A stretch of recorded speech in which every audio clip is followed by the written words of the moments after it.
Merci du coup d'être venu m'écouter déjà et d'être venu entendre mon retour d'expérience. Je me présente rapidement.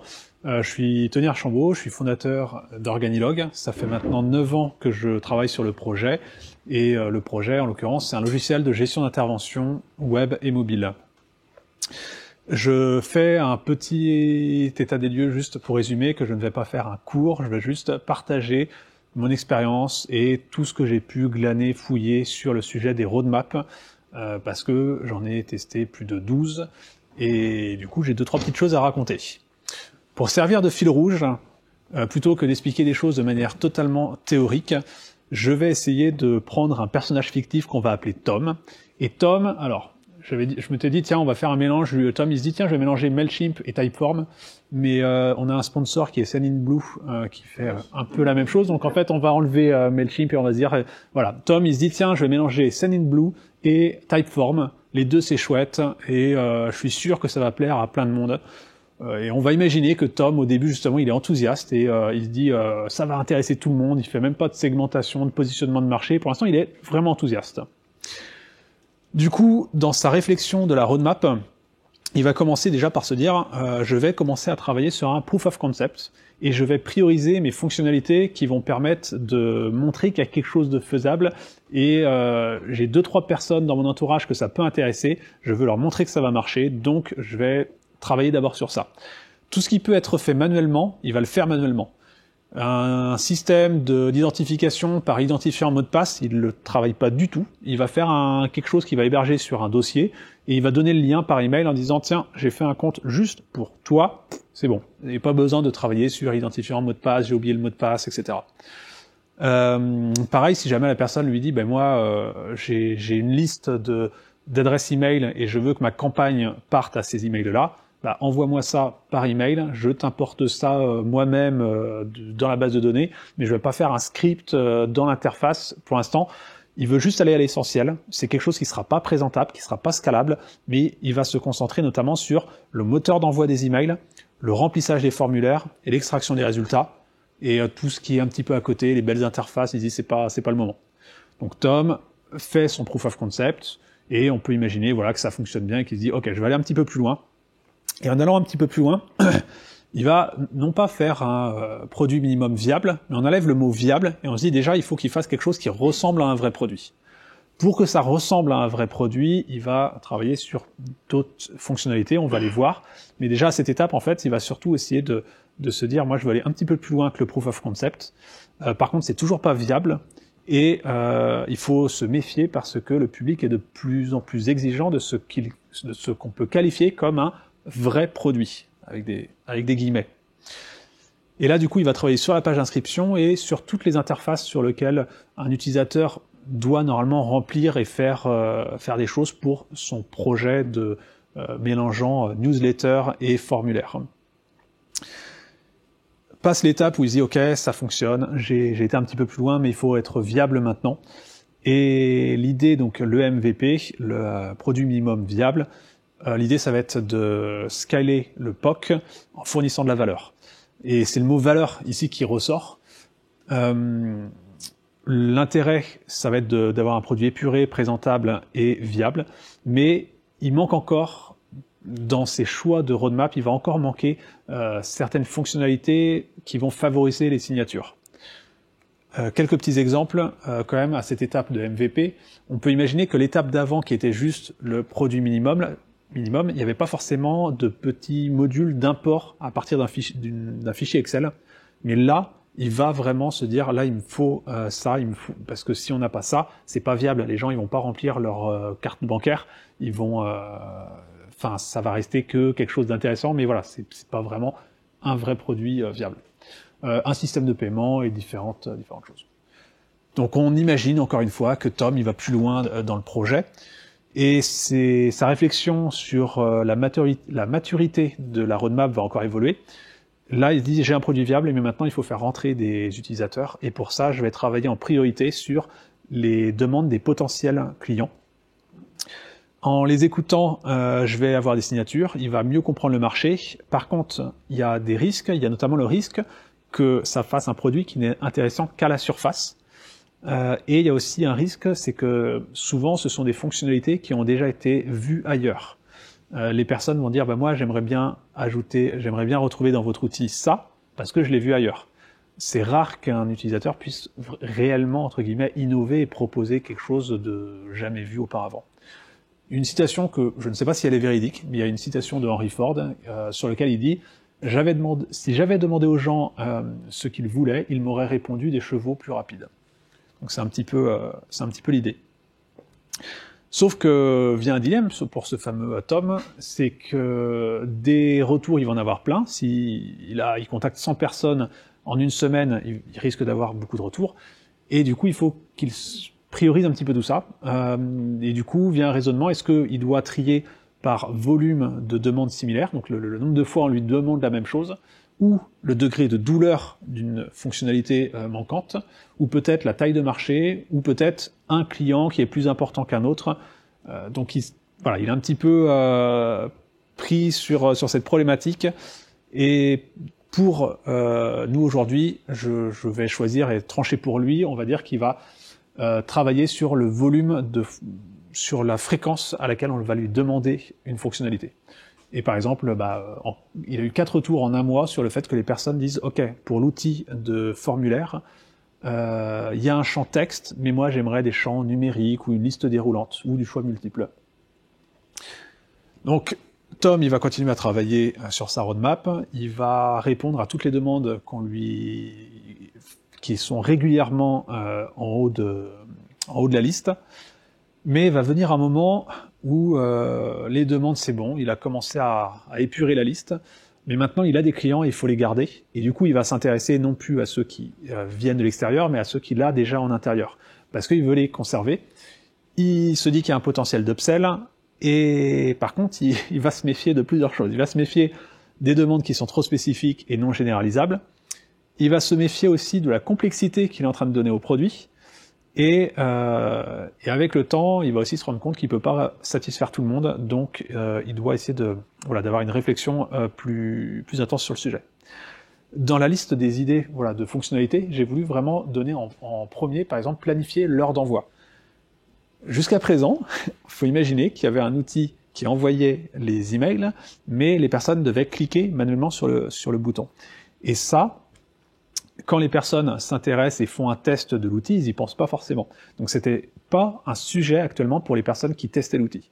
Mais les personnes qui l'utilisent tous les jours disent maintenant j'en ai marre de me lever à 8h du mat pour cliquer sur un bouton envoyer. Je veux que ça parte automatiquement le lendemain à 8h du mat, je veux le planifier.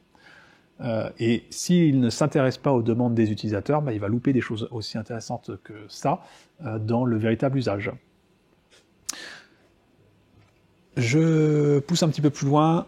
La méthode Moscow, qui est peut-être qui vous est peut-être familière, l'idée c'est de dégrossir, de tailler dans le gras et de se dire on va catégoriser toutes les demandes en 4 catégories, ce qu'il faut absolument faire, ce que l'on devrait faire, ce que l'on pourrait faire et ce que l'on ne va pas faire pour le moment. C'est top s'il y a un fort volume, mais il n'en demeure pas moins que non seulement ça va être subjectif, qu'est-ce que l'on place dans le must, d'une personne à l'autre ça peut être totalement différent, et s'il y a 20 éléments dans le must, il faut encore réfléchir à comment prioriser ces 20 éléments qui sont dans le must. Je fais un petit mot sur la méthode Rocks, Pebbles and Sand, donc le rocher, galet et grain de sable. Ça peut aider pour se dire finalement on va essayer de remplir la roadmap avec un petit peu de ce qu'on va appeler d'abord les rochers, on place ensuite les galets et à la fin les grains de sable pour combler les trous. Ça peut être un moyen justement dans pour définir les éléments que l'on va faire dans la liste des must. C'est top pour tailler dans le gras, par contre 4 catégories et c'est subjectif, ça je l'ai dit.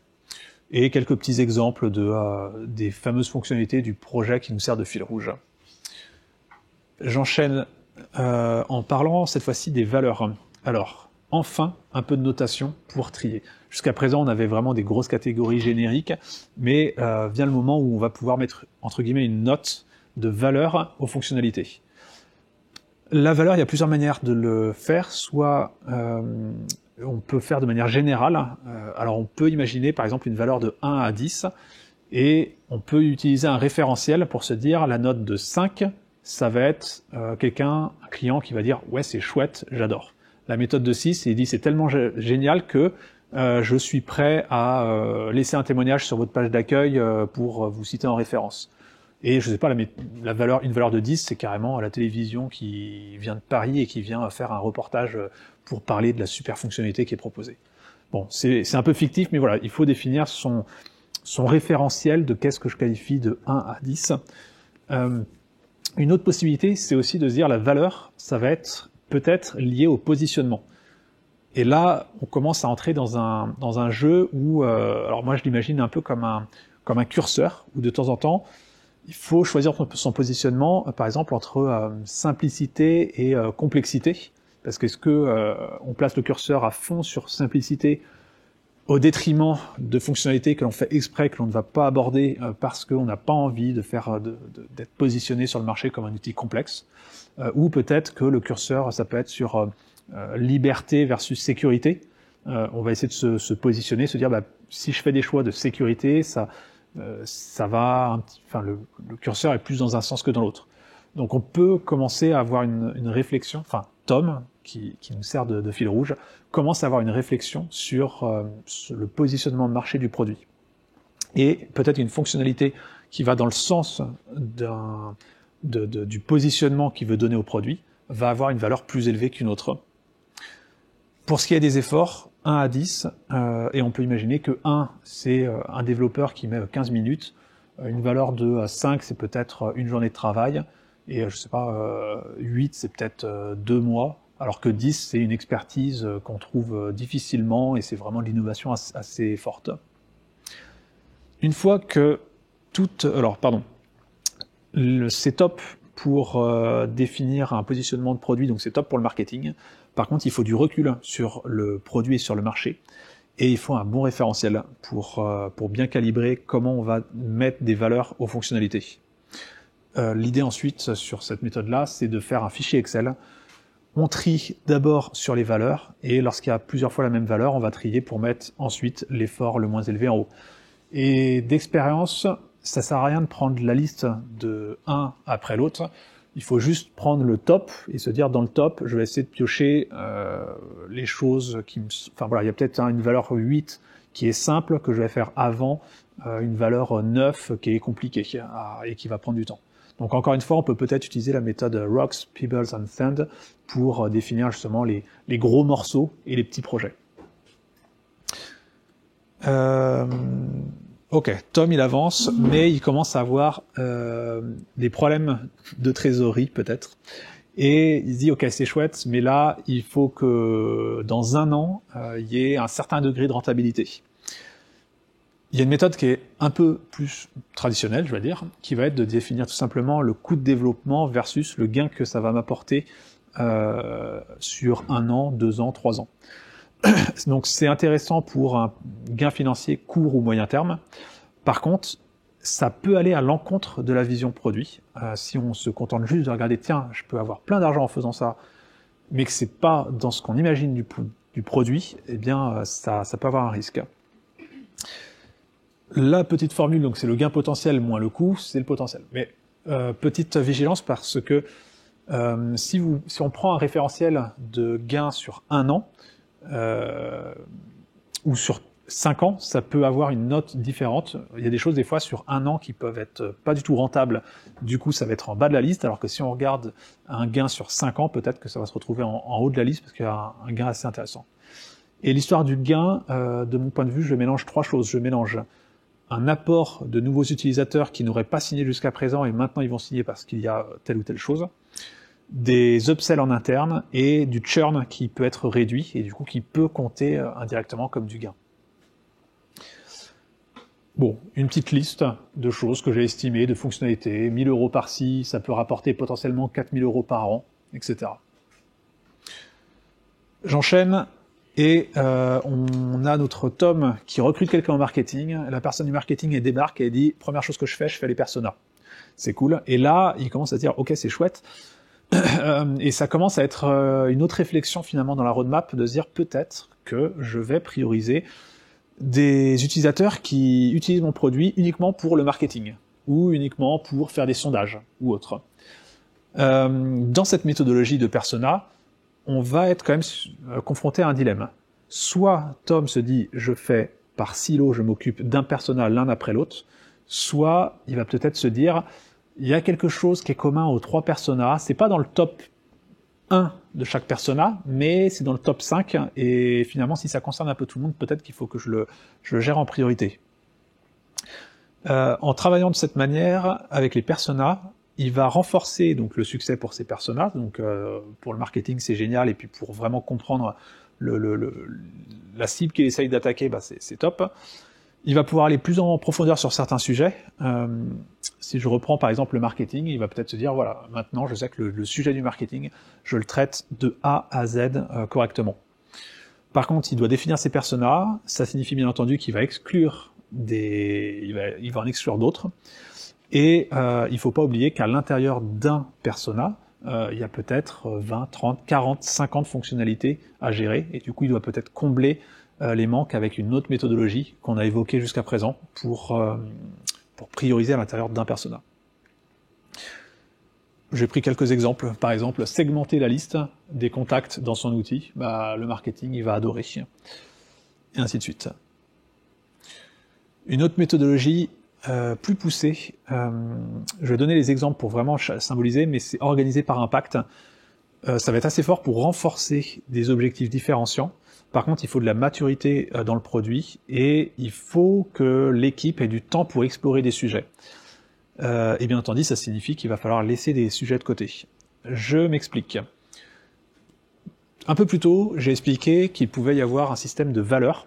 On peut imaginer, par exemple, la personne se dit, ben moi, le curseur entre simplicité et complexité, je mets à fond sur simplicité. Mais ça n'a pas la même signification que de dire, nous, l'impact que l'on veut donner, c'est, je veux que en 5 minutes chrono, quelqu'un puisse prendre en main l'outil. C'est pas du tout la même chose. Et du coup, alors, cet exemple, c'est notamment Lumen5, donc c'est un outil pour créer des petites vidéos que l'on retrouve sur les réseaux sociaux avec des petites annotations. Lumen5, eux, se sont justement donné cet objectif-là. Et ils font le choix volontairement de dire non à des choses, parce qu'ils veulent continuer à garder cette règle-là. Donc ils ont supprimé des choses, ils simplifient des choses, enfin, où ils ne vont pas dans certaines directions, exprès pour cette règle. On peut aussi se dire que dans son projet, Tom il se dit « moi je veux qu'on puisse fournir des stats exploitables ultra facilement pour tous les personas », et du coup il dira peut-être non à certaines fonctionnalités, ou il ira peut-être dans une autre direction juste pour répondre à cet impact-là. Voilà, du coup c'est une autre manière, et là par contre il faut vraiment réfléchir encore plus profondément sur le positionnement que l'on veut donner. Par contre, ce qui est sûr, c'est que le marketing, il va adorer ça, parce qu'il y a vraiment un message à faire véhiculer quand on veut parler de l'outil. On va beaucoup plus loin que juste dire « oui, notre outil, il est simple ». Allez, on fait un petit tour sur une méthodologie un petit peu plus simple. On va imaginer que notre fameux Tom, donc il avait déjà des problèmes de trésorerie, mais là, il va pouvoir potentiellement lever des sous, lever des fonds, et pour ça, il faut qu'il montre aux investisseurs, enfin sa stratégie, c'est de montrer aux investisseurs, regardez, je suis prêt à on est capable de délivrer plein de choses assez rapidement. Du coup, il reprend sa fameuse liste qui permet d'organiser par valeur, et il va se dire, tiens, tout ce qui a une valeur supérieure à 6 et un effort inférieur à 3, je le fais direct en priorité, et en une semaine, j'aurai pondu 5 ou 6 fonctionnalités. C'est génial pour montrer qu'il y a des avancées, donc aux investisseurs, peut-être que pour le marketing, pour les alimenter, ils ont besoin de ça. Voilà. Et par contre, ça crée de la dette, les gros sujets, à un moment ou un autre, il faudra quand même les traiter. Et là, on peut imaginer que les développeurs, ils ont dit « ah oui, mais non, ça, exporter en PDF, en fait, il y a une librairie, et rapidement, je peux le faire, etc. » Ok, on commence à attaquer des petites choses intéressantes. Moi, il y a un atelier que j'adore, c'est l'atelier d'achat de fonctionnalités.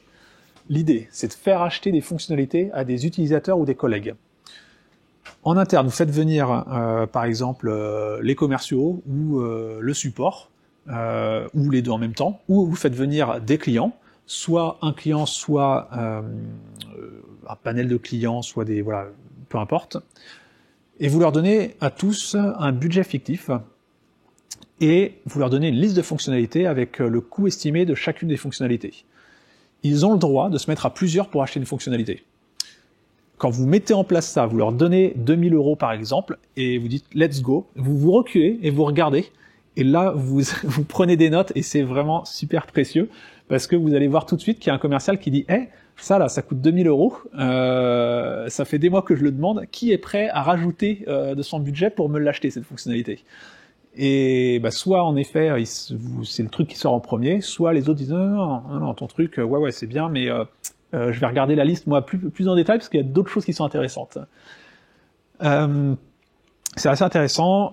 Ils vont dépenser leur argent, vous notez les échanges, et lorsqu'ils ont tout épuisé, et ben vous pouvez leur redonner 2000 € et dire c'est reparti pour un deuxième round dans la liste restante, et ainsi de suite, et ainsi de suite. Les petites choses à savoir. Donc c'est génial pour communiquer sur la complexité d'une roadmap. Si à un moment il y a des soucis et qu'en effet, je sais pas, en avant-vente, en après-vente, ou n'importe quel secteur se dit je comprends pas, ça avance pas, etc. Ben, cet atelier, ils vont se rendre compte, ah ouais, c'est vrai, en fait, il y a plein de sujets, il faut les traiter l'un après l'autre, Rome ne s'est pas fait en un jour, etc. Ça peut être aussi très intéressant lorsqu'il y a des personnes qui sont plus avisées que vous sur un sujet, avec les clients par exemple, s'ils ont une expertise, avec plusieurs clients justement, si jamais ils se rendent compte qu'il n'y a pas trop de conflits entre eux, si c'est des confrères qui sont capables de collaborer, les échanges, vous pouvez les écouter et vous allez comprendre des choses. Si les équipes s'agrandissent et que vous vous éloignez peut-être, ou que vous aviez l'habitude de voir uniquement les clients mais pas les potentiels clients, ça peut aussi être intéressant de dire bah tiens, en faisant venir les commerciaux, moi j'ai une autre vision que je n'avais pas jusqu'à présent. C'est intéressant pour écouter aussi les discussions. Par contre, prévenez toutes les personnes que non seulement vous n'allez pas prendre ça pour argent comptant et faire la liste dans l'ordre qu'ils vous l'ont dit, vous allez devoir retravailler parce que vous avez une vision autre que la leur. Et voilà, prévenez-les parce que sinon ça va faire des déçus et c'est pas ce que vous voulez. Ok, une petite formule mathématique. Donc là, on rentre dans une méthode plus réfléchie, mais pas forcément. La méthode Rice, donc Reach, Impact, Confidence et Fort. Le principe, c'est de voir avec le Reach le volume de personnes qui va être concerné par une fonctionnalité, l'impact envers eux, la confiance que l'on a envers cette fonctionnalité et l'effort pour la faire. On multiplie les trois, on divise par l'effort, ça nous donne un score et on trie sur ce score. Faut pas oublier que le reach, ça peut aussi être, par exemple, le nombre d'événements, mais du coup, il faut que ça soit le même référentiel pour tous. Dans l'outil de Tom, on peut se dire, par exemple, si c'est des fonctionnalités sur le cœur d'envoi d'email, on peut se dire, il y a 2 millions d'emails qui partent tous les mois, mais si on regarde telle autre typologie d'email, en fait, il y en a que 500 000, par exemple, et on peut prioriser des choses aussi dans ce sens. L'impact x1, x2, x3, le pourcentage, c'est, je sais pas, 70% des personnes, je suis sûr, vont l'utiliser, ou enfin voilà, je suis sûr à 70%, je pense que ça va être 50%, 10% ou autre. Et l'effort, l'idéal, c'est le nombre de jours humains de temps de développement. D'expérience, pour avoir pas mal travaillé, je trouve que c'est idéal pour renforcer les forces. Par contre, je vais donner un exemple. Imaginons que Tom, il a une fonctionnalité. Imaginons Tom, il a 2000 utilisateurs sur son outil. Il y en a 50 qui utilisent une synchronisation avec Twitter, par exemple. Les 50, ça va faire le reach de 50. Tant bien même, il y a un impact de 3. 3 x 50, ça fait 150. On est encore très loin des 2000. Du coup, sa fonctionnalité pour Twitter, elle va jamais émerger, parce qu'on va jamais rajouter des nouvelles fonctionnalités. Ça va tout le temps rester tout en bas de la liste.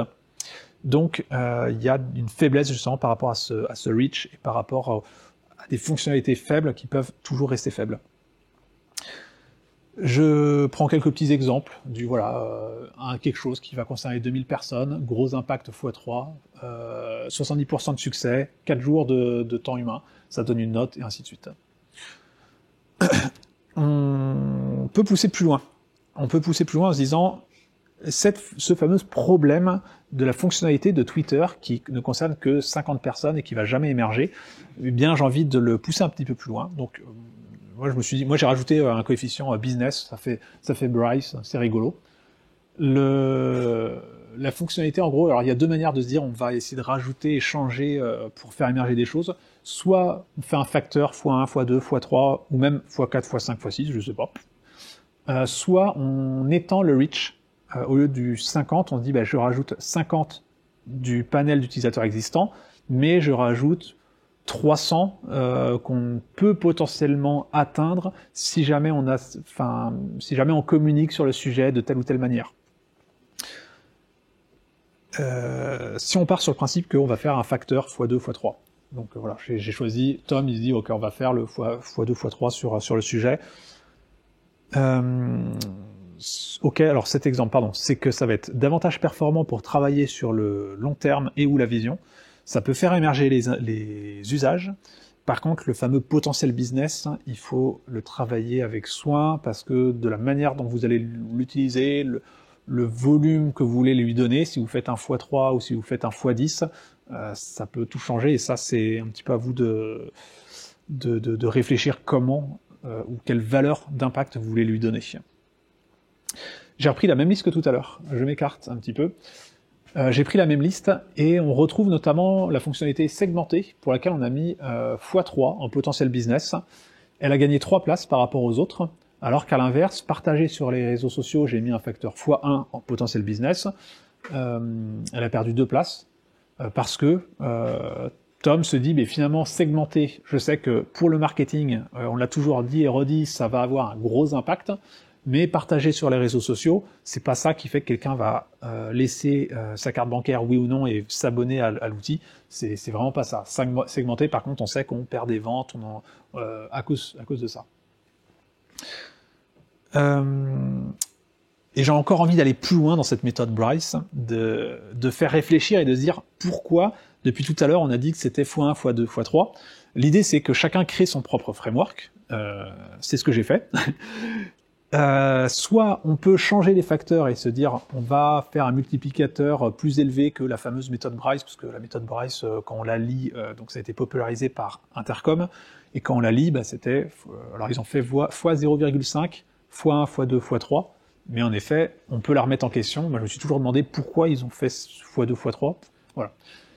Nous en interne on a essayé de multiplier par jusqu'à x9, donc mettre au carré, on aurait pu le faire différemment, et voilà, révélation, chez nous on a aussi rajouté un facteur x1, x2 en fait, si c'est une fonctionnalité qu'on va appeler vitamine ou painkiller, donc un antidouleur, parce que la conviction c'est que nous c'est de se dire dans une salle d'attente, on fait d'abord venir ceux qui ont besoin d'antidouleurs, et ensuite ceux qui ont besoin de vitamines pour éviter d'avoir des douleurs, on les traitera juste après. Bon, là c'est un exemple de formule, mais pour réfléchir à comment vous allez construire votre fameuse petite formule, je vais raconter une petite histoire. Je ne sais pas si tout le monde est familier avec le fonctionnement de Google, et notamment quand ils changent des algorithmes. Il y a une des choses qu'ils font, c'est que quand ils changent les algorithmes, ils ont, je pense que c'est de la sous-traitance, mais ils ont des personnes à qui ils vont montrer une requête de recherche et 2 pages avec 2 types de résultats, et ils disent voilà, d'après vous, laquelle est la plus pertinente. Donc c'est souvent en blind, c'est en aveugle, ils changent les pages, la personne ne sait pas. Mais par exemple, si la recherche c'est Maison Blanche, il y a une page qui dit bah, Maison Blanche, le premier lien c'est le site de la Maison Blanche, le deuxième lien c'est Wikipédia, et il y a une autre page qui dit non, c'est d'abord Google Actualité, ensuite Wikipédia, ensuite le site de la Maison Blanche, par exemple.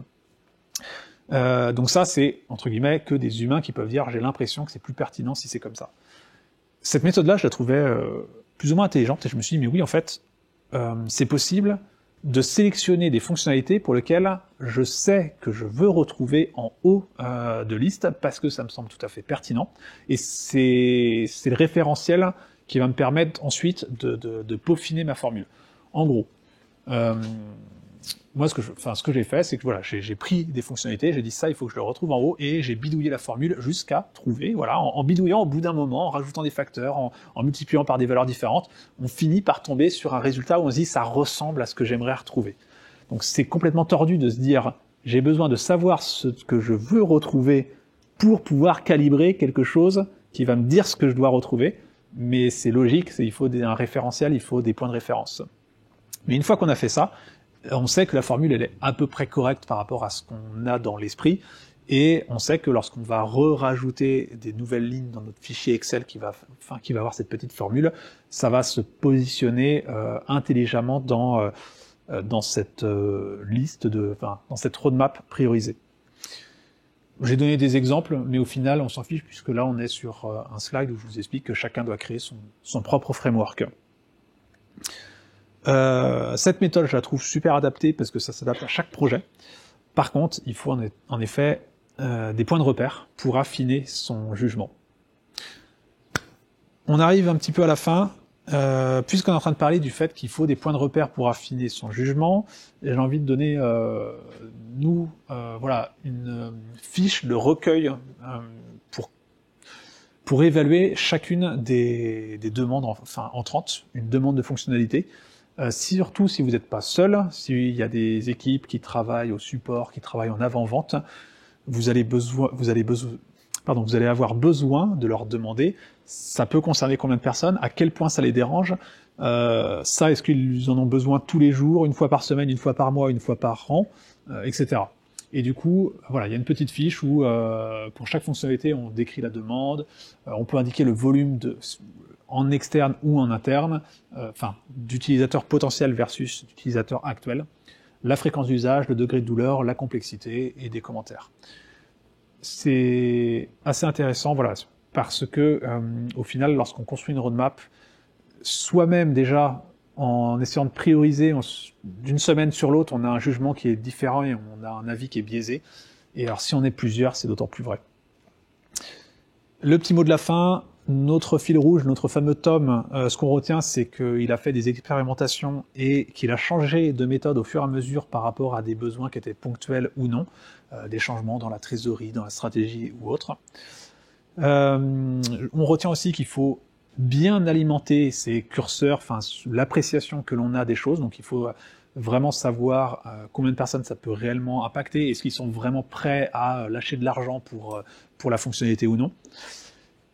Il faut indirectement quand même essayer de veiller à ce qu'il n'y ait qu'une seule personne qui priorise la roadmap, parce que, je l'ai dit, une personne déjà a un esprit biaisé, donc si on implique plusieurs personnes, ça va être un mélange comme avoir deux professeurs qui ont deux appréciations, il y en a un qui note sévèrement, l'autre non. C'est un peu le même principe, tant bien même on a des points de repère, il y a des biais. Et on n'oublie pas que l'on peut combiner les méthodes, par exemple Persona plus Moscow, qui est un des exemples. Et j'arrive à la fin, et du coup je vous remercie de m'avoir écouté, puis on a un peu de questions.